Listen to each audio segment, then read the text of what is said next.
मेरे प्यारे प्यारे बच्चों, नमस्कार।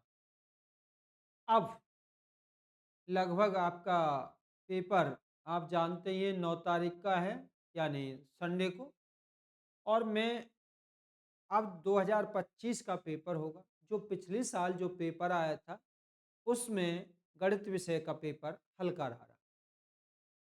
तो सॉल्व पेपर 2024 यानी 2024 का पेपर गणित में जो प्रश्न आया था शैक्षिक योग्यता एसएटी, अब वही पेपर में हल करा रहा हूँ प्यारे बच्चों।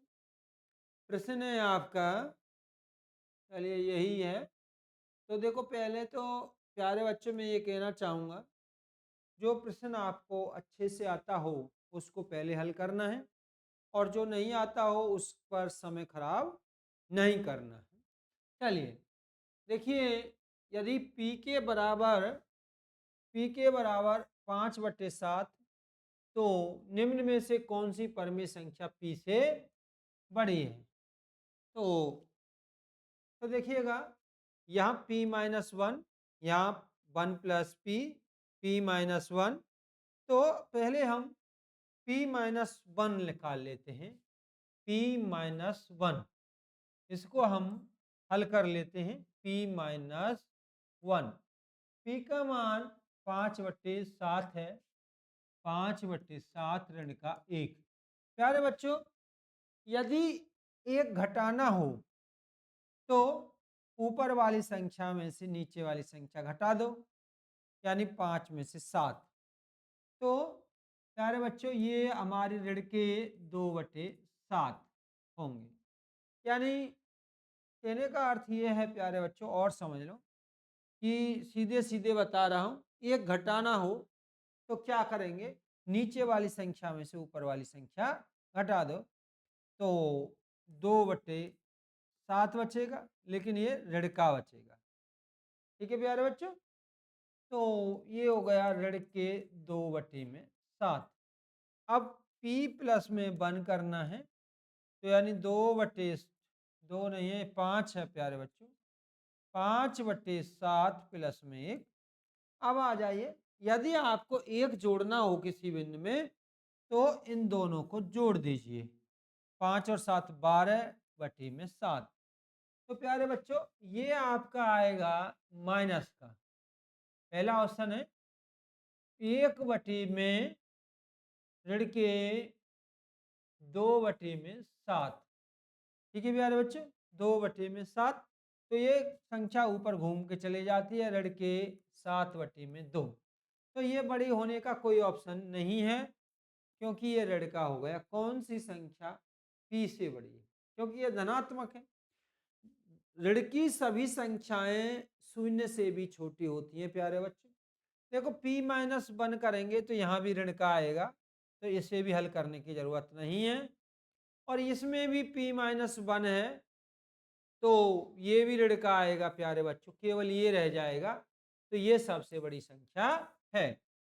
देखो प्यारे बच्चों, जैसे हम p-1 करेंगे तो p, तो ये आपका है, ऐसी कोई संख्या हो भिन्न में से ऋण का 1 घटाना हो, तो हर में से अंश घटा दीजिए।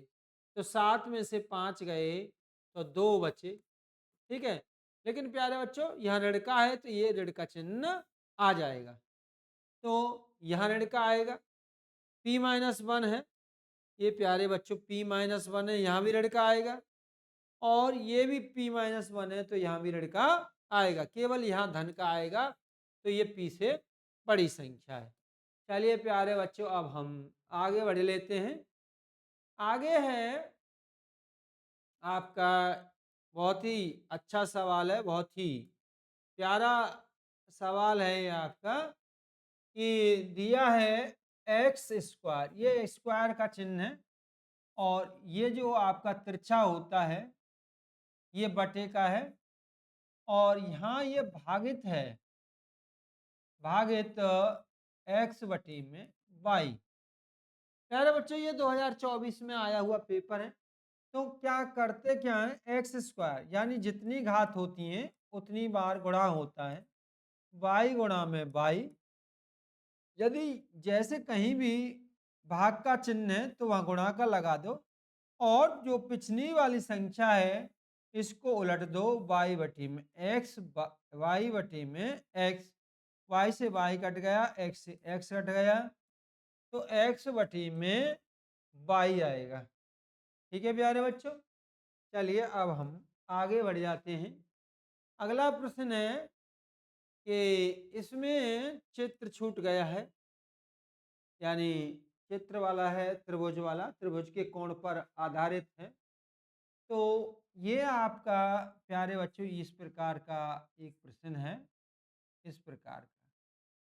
ठीक है प्यारे बच्चों, यहाँ 110 डिग्री का दिया हुआ है और यहाँ आपका 60, यहाँ देखो 110 डिग्री है और यहाँ 60 अंश दिया है।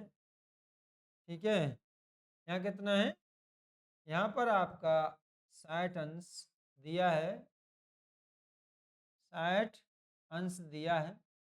तो प्यारे बच्चों ये वाला कोण निकालना है, ये वाला कोण निकालना है।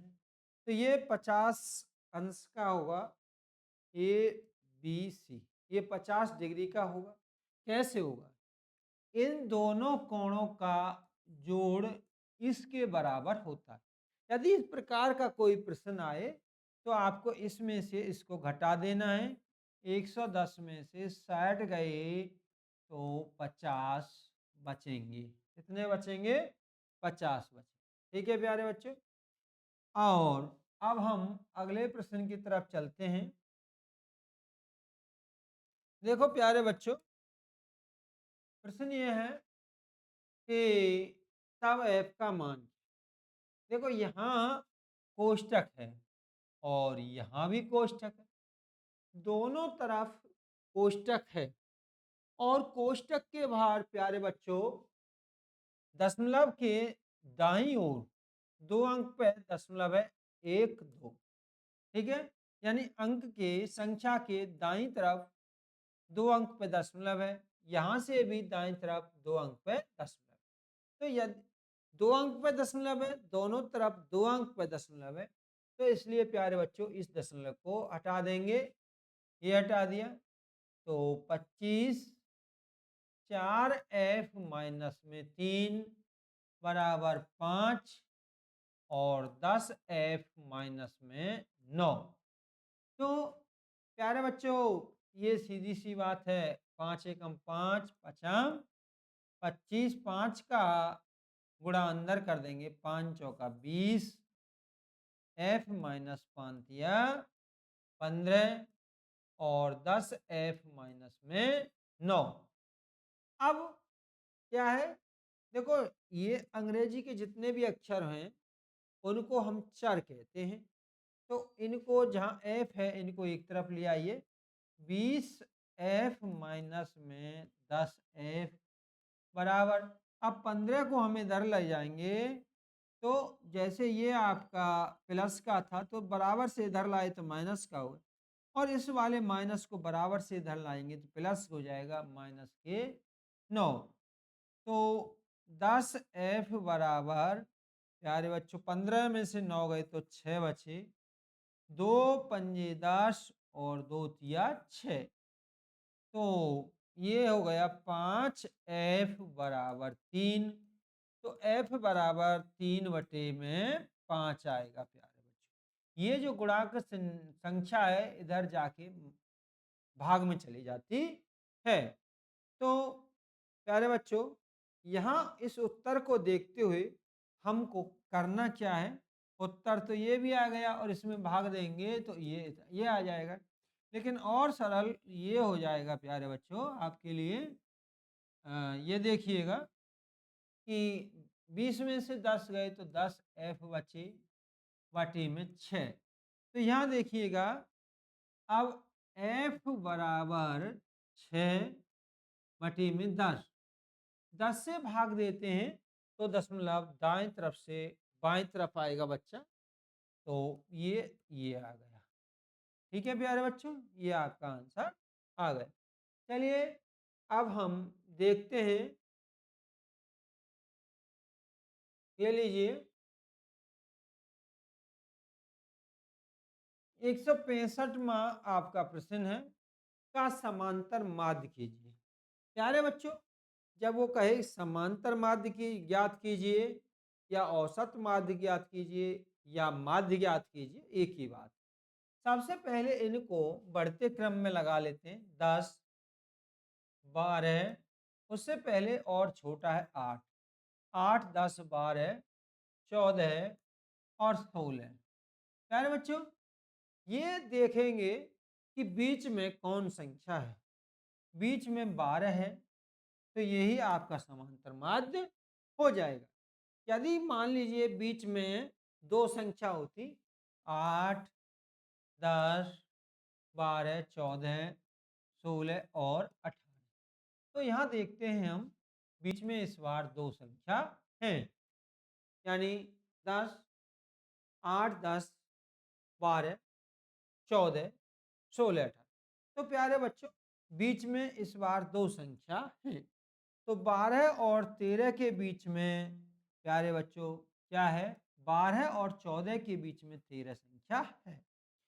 या फिर इन दोनों को जोड़ लीजिए, 12 और 14 होते हैं बेटा 26, में 2 से भाग दे दीजिए, ये आ गया 13। ठीक है प्यारे बच्चों, यदि बीच में जैसे आपका दो संख्या इधर से कट गई, दो इधर से कट गई, बीच में दो संख्या बची, तो इन दोनों संख्याओं को जोड़कर 2 से भाग दे देते हैं। ठीक है, चलिए प्यारे बच्चों आगे बढ़ते हैं। इसको पेपर को हल कर लीजिए, यहीं से पेपर आएगा। अब है एक समबाहुज जिसका प्रत्येक बाह्य कोण 45 डिग्री है, भुजाओं की संख्या ज्ञात कीजिए। बेटा बहुत ही आसान है कि बाह्य कोण 45 डिग्री है, तो देखिए इसका एक सूत्र है, भुजाओं की संख्या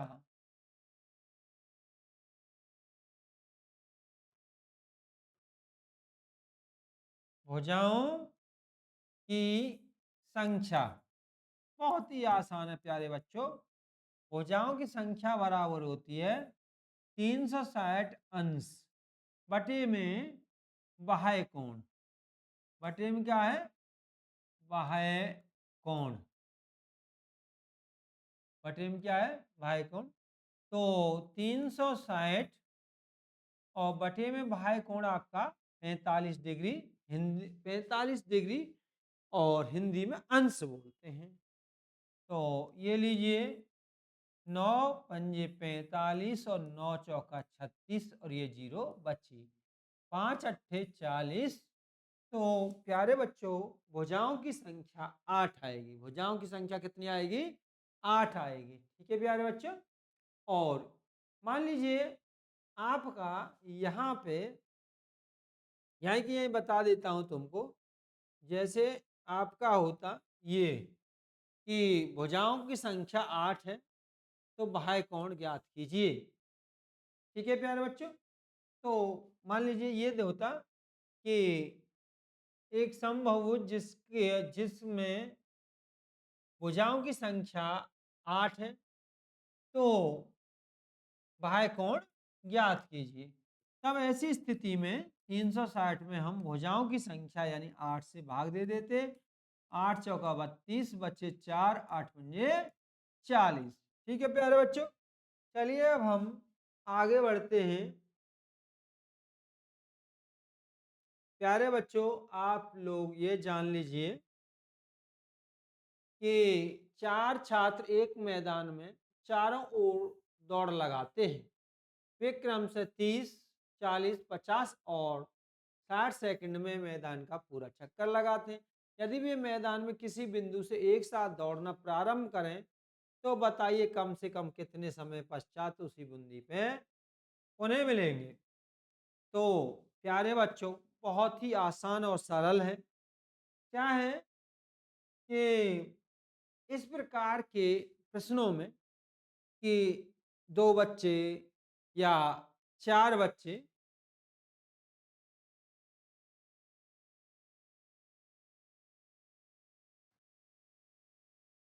दो बच्चे, चार बच्चे, छह बच्चे एक साथ दौड़ना प्रारंभ करते हैं, तो उन्हें कब मिलेंगे। तो ऐसी स्थिति में लासा निकाल, क्या निकालते हैं? लासा निकालते हैं प्यारे बच्चों। और नंबर 2 वहाँ प्रश्न क्या है? ऐसी स्थिति में क्या लगाएंगे? लासा निकालते हैं। या फिर कहीं पर सड़क पर ट्रैफिक लाइट्स जल रही हैं, तो ऐसी स्थिति में भी लासा निकालते हैं। मान लीजिए आपके पास 2-3 मीटर हैं छोटे-छोटे, और किसी वो कहे कि ऐसे छोटे से छोटे कपड़े की लंबाई ज्ञात कीजिए जो ये तीनों मीटर उस कपड़े को पूरा-पूरा नाप दें, तो भी लासा निकालेंगे। यानी 3-4 घड़ी हैं, वो अलग-अलग समय बता रही हैं, तो एक साथ कम मिलेंगे तब भी लासा निकालेंगे। तो बेटा कुछ नहीं है, लासा निकालना है हमको 30, 40, 50 और 60। ठीक है बेटा? तो यदि हर एक जगह 0-0 हो तो 10 बाहर ले लेते हैं। 10 तिया 30, 10 चौका 40, 10 पंजे 50, 10 छक्के 60। अब किसी एक संख्या से कम या यानी यदि ये सभी संख्याएं यानी चारों संख्याएं किसी भी संख्या से आपस में नहीं कटती, तो इनका हम कर देते गुणा। किसी भी एक संख्या से ये नहीं कटती तो इनका कर देते हम गुणा। लेकिन ये कट रही हैं, जैसे यदि कम से कम दो संख्या एक संख्या से कट रही हैं तो हम भाग दे लेंगे और हल कर लेंगे। 3 से कट रही हैं, 3 एकम 3, 3 दूनी 6। जो नहीं कटेंगी उनको यों की यों रख देंगे, ये रख दिया। फिर 2 से भाग दे लेंगे हम। 1, 2 दूनी 4, 5 और 2 एकम 2। इनका हम कर देंगे गुणा। 10 तिया 30, 3 दूनी 60, 60 दूनी 120, पंजे 600। ठीक है बेटा? जैसे अब ये चारों संख्या किसी एक संख्या से नहीं कट रही है, 2 को छोड़ दीजिए, 2 की बात अलग होती है। चलिए प्यारे बच्चों, इसकी लिखित पीडीएफ आपको यदि चाहिए तो ये आप मेरे टेलीग्राम चैनल पर, प्रकृति प्रेम इंस्टीट्यूट टेलीग्राम चैनल पर भी मिल जाएगी और चैनल की डिस्क्रिप्शन में भी मिल जाएगी। यदि किसी संख्या का 75%, 25%, 650 के 18% से 19 कम, बेटा माना संख्या x है, माना माना संख्या x है, x का 25%, ठीक, यहाँ कॉमा लगा है, कॉमा का मतलब है बराबर। तो 650 के 18% से 19 कम है, 19 कम। बेटा जहां परसेंट लगा होता है तो वहां बटे में परसेंट हटा के बटे में 100 आता है। परसेंट हटा के बटे में क्या आता है? 100। तो 25 से कम 25 और 25 चौका 100। ये जीरो से ये जीरो काट दो। 5 से इसको काट दीजिए। 5 से 13 पंजे 65, 13 बार और 5 दूनी 10, 2 से 9 बार। और बेटा 13 नम्मा 117 होते, 13 नम्मा 117 होते हैं। ये हो गया x बटी में 4। ये आपका हुआ, ये घटा लीजिए। 17 में से 8 9 जाएंगे तो बेटा 8 बचेंगे। 17 में से 9 गए तो 8, ये रह गए 10, 10 में से 98 रह गए। ठीक है, और बेटा ये क्रॉस मल्टीप्लाई हो जाएगा तो गुणा में 4 आ जाएगा। ठीक है बेटा? तो 8 चौका 32, हंस लगी 3, और 8 4 अट्ठे 32 के 2 हंस लगी 3, और 9 4 नंबर 36, 36 और 3 39। 36 और 3 कितने होते हैं? 39 होते हैं बेटा। ये आके हो गए 392।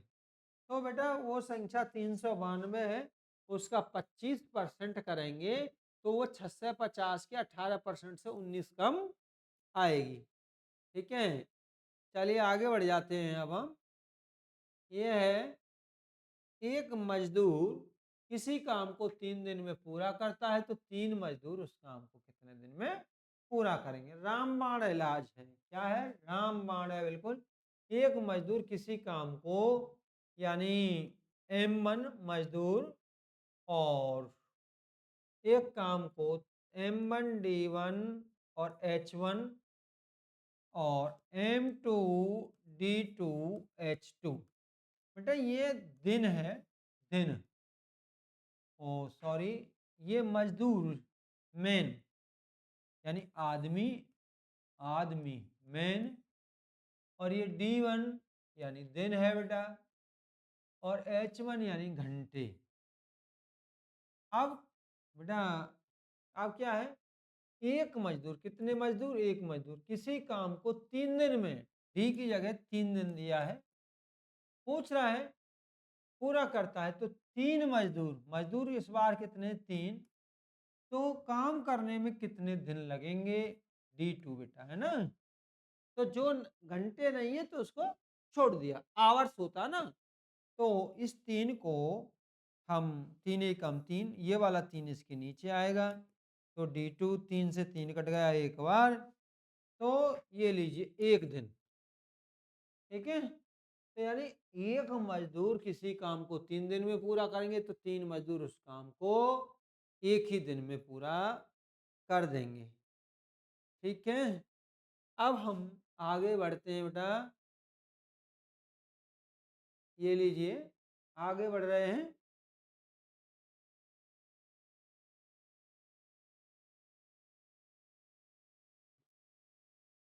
चलिए, सरल ब्याज की दर से कुछ रुपए 20 वर्षों में 2 गुने हो जाते हैं। बेटा जैसे मान लीजिए मूलधन जो तुम्हारा है, मूलधन, ये सर ने पढ़ाया था और मैंने भी पढ़ाया, मूलधन P। जैसे आपने अपने दोस्त को या गांव में आपके पापा ने, चाचा ने 100 रुपये उधार दिए, किसी को उधार दिए, उसे मूलधन कहते हैं। और उन्होंने 1 साल रट के लौट आए, यानी 100 पे 24 रुपये लौट आए, तो 124 रुपये हुए। तो 24 रुपये ज़्यादा लौट आए हैं, वो आपका ब्याज कहलाता है। और वो क्या कहलाता है, ब्याज। 100 और प्लस में 24, यानी 124 मिश्र धन कहलाता है। तो समय कितना है, 20 वर्ष। समय कितना है, 20 वर्ष है। 2 गुने हो जाते हैं, मूलधन ये है। तो मिश्र धन प्यारे बच्चों, आपका जो मिश्र धन है वो 2P है, ठीक है। तो यानी 100 रुपये मान लीजिए थे, तो 200 रुपये हो गए, ब्याज यानी 2 गुना हो गया। तो ब्याज कितना हुआ, इसमें ब्याज हुआ 100 रुपये। 200 माइनस 100 बराबर 100 रुपये ब्याज हुआ। ऐसे ही बच्चे, अब ये जो हमारा ब्याज आएगा प्यारे बच्चों, यहाँ पर ये हुआ 2P, यानी मिश्र धन जो आपने P रुपये, P मूलधन क्या किया था, आपके चाचा ने, ताऊ ने उधार दिया था, और उसका हो गया 20 वर्ष में 2P, 2 गुना हो गया, 20 वर्ष में 2P हो गए। तो प्यारे बच्चों ब्याज तुम्हारा है, तो ब्याज निकाल रहे हैं, मिश्र धन में से मूलधन घटाना होता है। मिश्र धन माइनस मूलधन बराबर ब्याज होता है। मिश्र धन 2P में से P घटाएंगे तो बेटा P रह जाएगा, ठीक है। तो अब जो सूत्र है, तो 3 गुना यानी 3P होने में कितना समय लगेगा, ये पूछा, 3 गुना होने में कितना समय लगेगा। तो देखो बच्चे, तो 3P होने में कितना समय लगेगा, देखो बच्चे इसमें क्या है, तो आपका होता है मूलधन, ठीक है, मूलधन P गुणा में दर, रेट R गुणा में समय T बटी में 100 बराबर ब्याज, बराबर क्या है, ब्याज, क्या है, ब्याज। तो मूलधन P है बेटा, और दर हमको यहाँ तो निकालनी है, समय 20 वर्ष है, बटी में 100, और ब्याज बेटा P आया हमारा, कितना आया, P। तो ये 0 से 0 और इससे ये, ठीक है। तो r बराबर अब जब हम करेंगे तो जो नीचे वाली संख्या ऊपर गुणा कर देती है, ऊपर वाली संख्या नीचे आ जाती है। तो r बराबर बच्चा p हो गया, यानी r बराबर 5। तो आपकी दर कितनी आ गई? 5%। अब देखिएगा प्यारे बच्चों, यहाँ पर हम ये देखते हैं तो दर यहाँ कितनी आ गई? 5% आ गई, ठीक है। दर कितनी आ गई? 5%। तो प्यारे बच्चों, दर तो आ गई आपकी 5%। अब 3 गुना हो जाता है 3p, और हमारा जो मूलधन कितना था? केवल p था। अब ये नहीं देखना है क्योंकि यहाँ से तो हमने दर निकाल दिया बच्चा, ठीक है। तो यहाँ से हमारा मूलधन यानी ब्याज, यानी नया ब्याज कितना करना? 3p मिश्र धन है और 1p हमारा मूलधन था, तो 2p हो गए, ठीक है। अब हमको क्या निकालना? समय। समय बराबर होता है ब्याज, ब्याज यानी इंटरेस्ट गुणा में 100 बटे में मूलधन गुणा में दर, ये होता है। तो नया, पहले तो समय हमको पता ही था कि 20 वर्ष है, तो यहाँ से हमने दर निकाल ली, यहाँ से दर। तो ब्याज बच्चा आया हमारा 2p, कितना आया? 2p गुणा में 100 बटे में मूलधन हमारा p था, पहले भी p था अब भी p है, और दर हमारा 5 निकला। इससे इसको काट दिया, ठीक है। 5 दूनी 10, ये 20 हो गए, 20 दूनी 40, ठीक है बेटा। 40 वर्ष में यानी 20 वर्ष में 2 गुना हो जाएगा और 40 वर्ष में 3 गुना हो जाएगा, ठीक है बच्चा। चलो अब हम आगे बढ़ जाते हैं। ये है आपका, ये लीजिए, देखो प्यारे बच्चों, 121 की घन संख्या होगी, एक विषम संख्या होगी। क्या होगी? एक विषम संख्या। देखिए, वर्ग हो या घन हो, ठीक है। सम संख्या का घन सम संख्या होता है और विषम संख्या का घन एक विषम संख्या होता है, ठीक है बच्चे। चलिए आगे बढ़ते हैं। एक वस्तु की कीमत 15,500 है तथा उसकी मरम्मत पर 450 खर्च हुए। इसको 15% लाभ पर बेचा गया, तो इसमें बेचे गए जाने वाले मूल्य रूपों में ज्ञात कीजिए।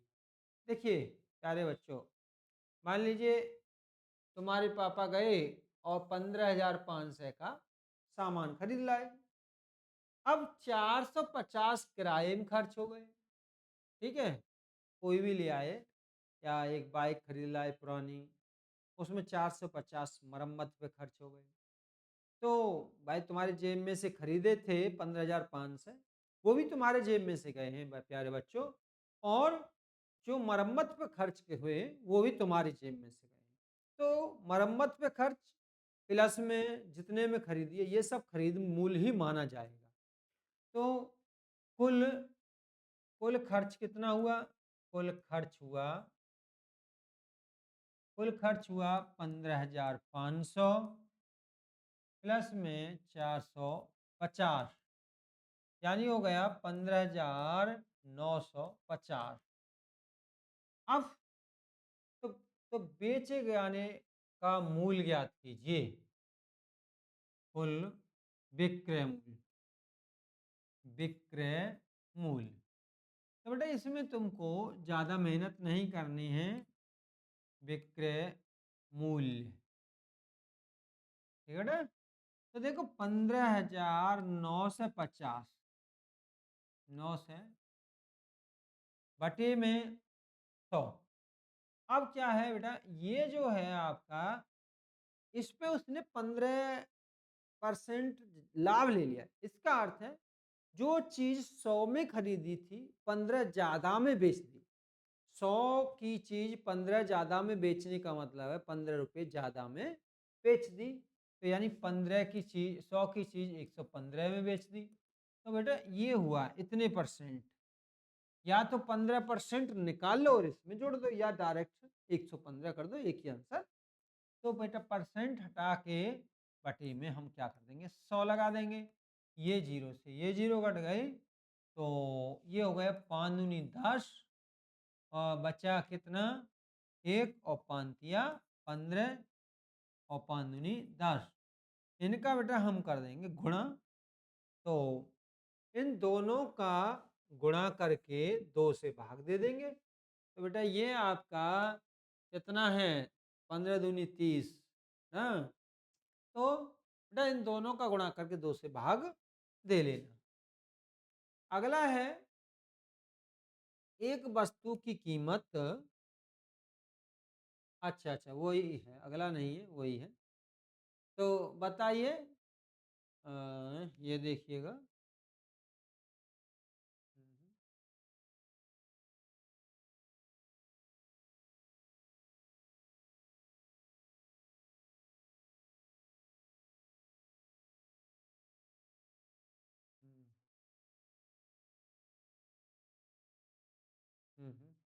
तो देखिए बच्चा, इसमें आप बताइए ये कितना है।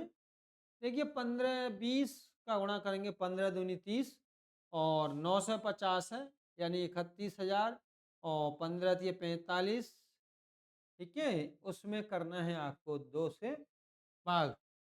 तो आपको बताना है इसका, बताइए, कमेंट में आपको आंसर देना है, कितना आंसर आएगा ये आपको बताना है।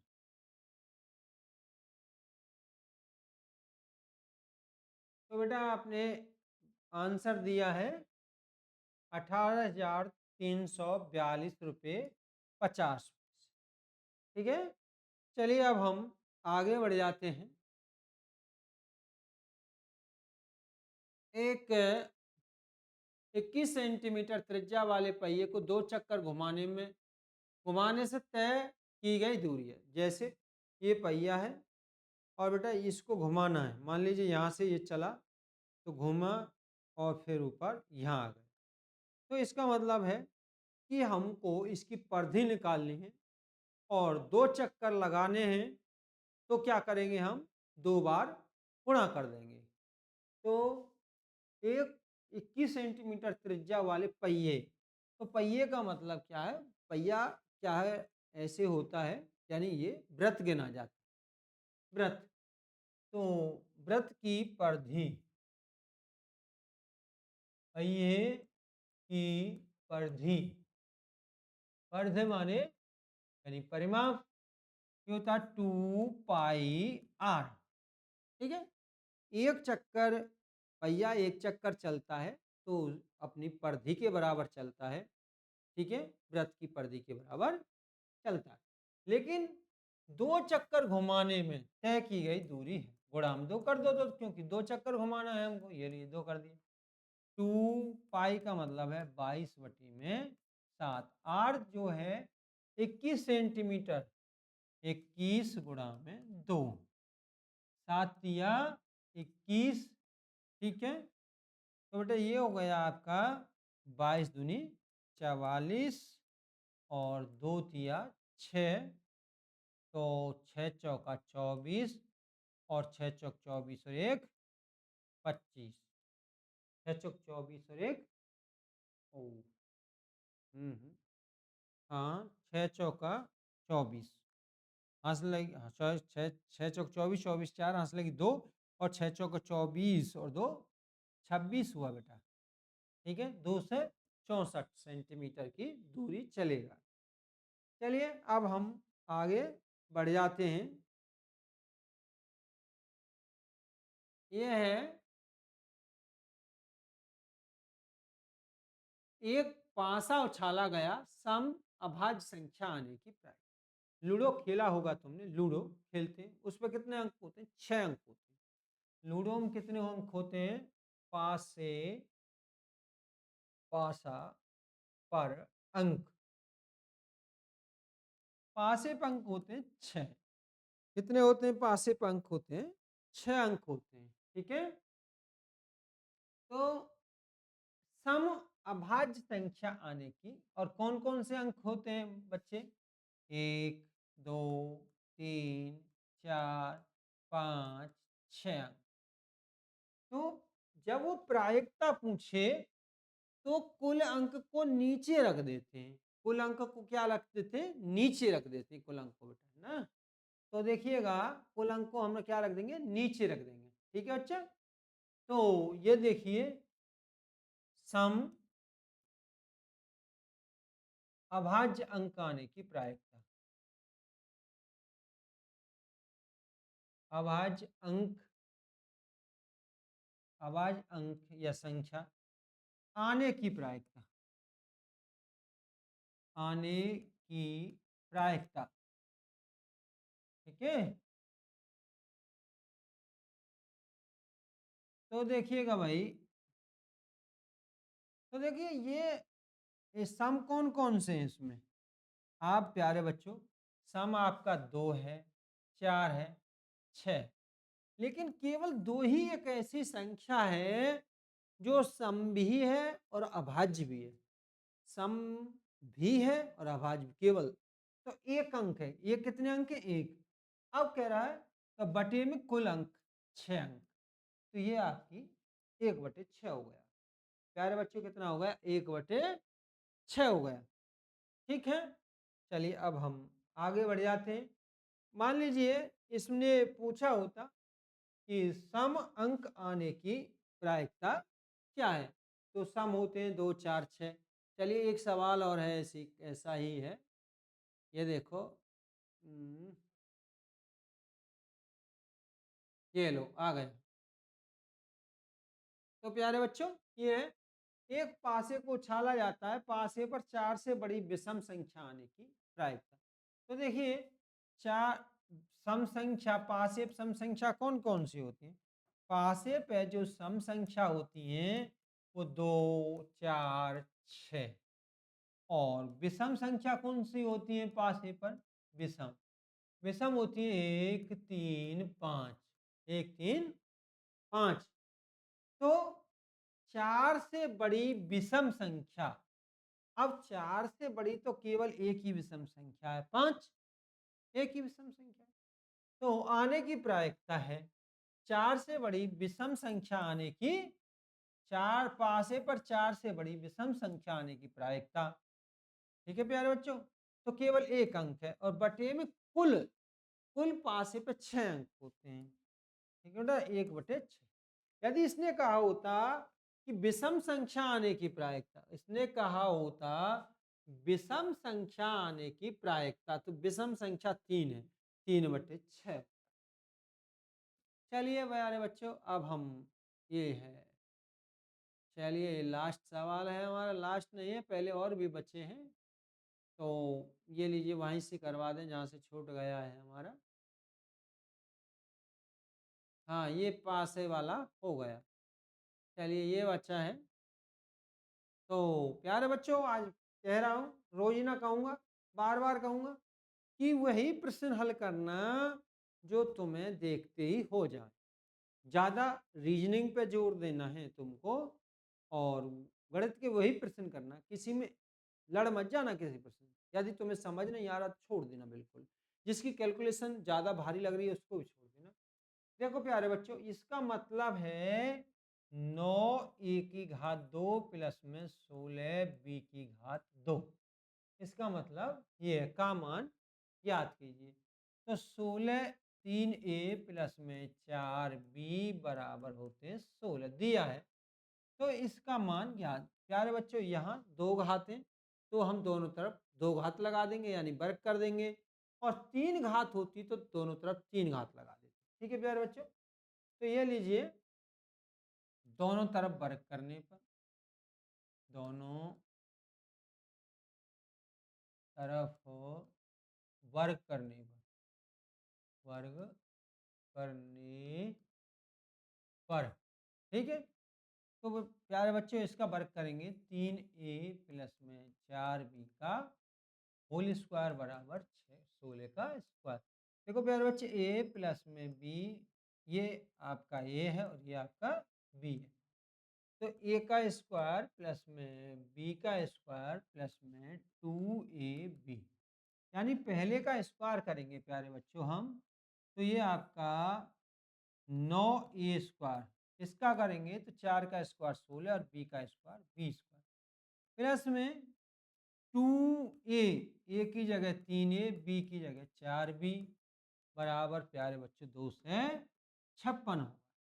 ठीक है, तो यहाँ हम देखते हैं 2 तिया 6, 6 चौका 24 और ए बी को पीछे रख देते हैं, तो ये गुणा होकर आगे 24 ए बी, और ए बी के बराबर प्यारे बच्चों दिया है आपका 4, तो 9 ए स्क्वायर प्लस में 16 बी स्क्वायर प्लस में 24 गुणा में 4, क्योंकि 4 दिया है, ये दिया है, बराबर 2 से 56। 24 चौका 96 होते हैं, 96 को प्यारे बच्चों हम इधर लाएंगे तो ये माइनस का 96 हो जाएगा। ठीक है प्यारे बच्चों, तो ये लीजिए, तो ये 9 ए स्क्वायर प्लस में 16 बी स्क्वायर बराबर 0 बच्चे, और 25 में से 9 गए तो 16 बच्चे, यानी आपका 160 हो जाएगा प्यारे बच्चों। ठीक है, चलिए अगला प्रश्न है, प्रथम 100 प्राकृतिक संख्याओं में कितनी पूर्ण वर्ग संख्याएं होती हैं? तो प्यारे बच्चों ये 10 पूर्ण वर्ग संख्याएं होती हैं, 10, जैसे 1 2 दूनी 4 तियाम तिया 9 4 चौक 16 50 25 6 6 36 सत्ते 49 और 8 अट्ठे 64 9 नाम 81 10 धाम के 100, ये आपकी 100 तक 10 पूर्ण वर्ग संख्याएं होती हैं। चलिए प्यारे बच्चों हम और आगे बढ़ जाते हैं। एक आयताकार गत्ते का क्षेत्रफल 108 वर्ग सेंटीमीटर है, इसकी लंबाई दी है, तो गत्ते की चौड़ाई याद कीजिए। बेटा आयताकार गत्ते का क्षेत्रफल कितना है?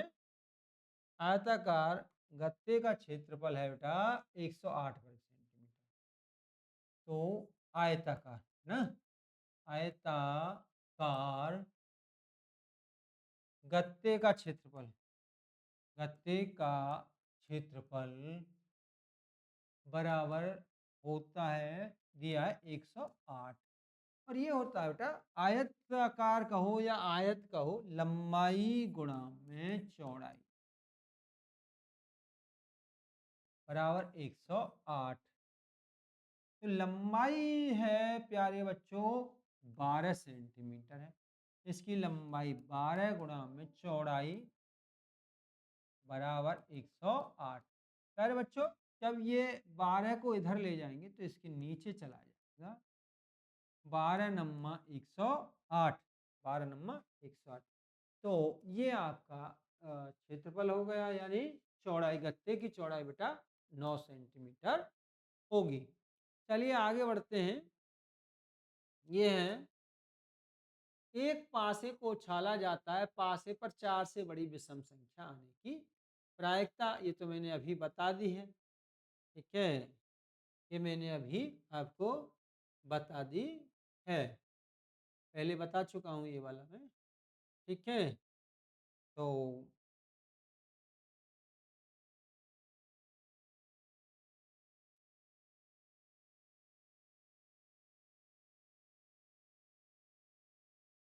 पासे वाला हो ही चुका है, ये बचा है लास्ट में आपका कि एक कक्षा में 600 विद्यार्थी हैं, कुल विद्यार्थियों का 40% लड़कियां हैं, 40% लड़कियां, प्रतिशत मतलब 100 में से, 100 पर या 100 में से, यानी 100 में से 40 लड़कियां हैं, तो लड़के कितने बच्चे? 60 बच्चे।